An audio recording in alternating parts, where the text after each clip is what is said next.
اب دیکھیں یہاں پر ہم آخر زمان نبی کی امت میں ہیں، یہ ہمیں فخر ہونا چاہیے۔ اللہ تبارک و تعالیٰ نے تمام نبیوں کی امتوں میں ہمیں افضل بنایا ہے، حضور کے اپنے نبی کی امت کو افضل بنایا ہے اور ہم نبی پر درود پاک پڑھے سوچ سوچ کر پڑھتے ہیں، صلاۃ و سلام پڑھے سوچ سوچ کر پڑھے۔ اپنے نبی کے طفیل اللہ نے اس امت کو فضیلت عطا کر دی تمام نبیوں کی امتوں میں۔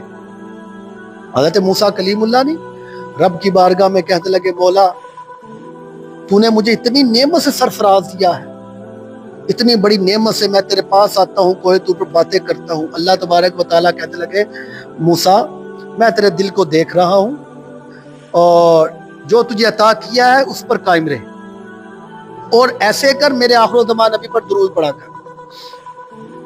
فخذ ما آتیناک وکن من الشاکرین ومت علی توحید وحب محمد صلی اللہ علیہ وسلم۔ حدیث قدسی ہے، کیا فرمایا؟ جو موسیٰ آپ کو دیا گیا اس پر شکر ادا کر اور زندگی کے آخری لمحات تک توحید اور محمد صلی اللہ علیہ وسلم کی محبت میں رہ۔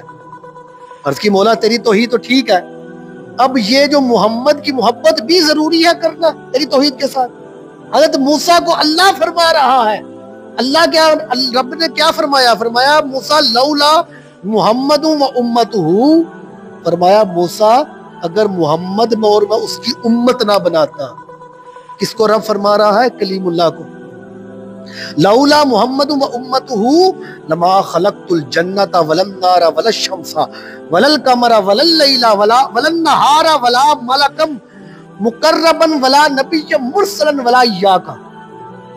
کہا موسیٰ اگر محمد اس کی امت نہ بناتا تو میں جنت، دوزخ، سورج، چاند، ستارے، رات، دن، فرشتے، انبیاء کرام کچھ نہ بناتا، یہاں تک کہ موسیٰ میں تجھے بھی نہ پیدا کرتا۔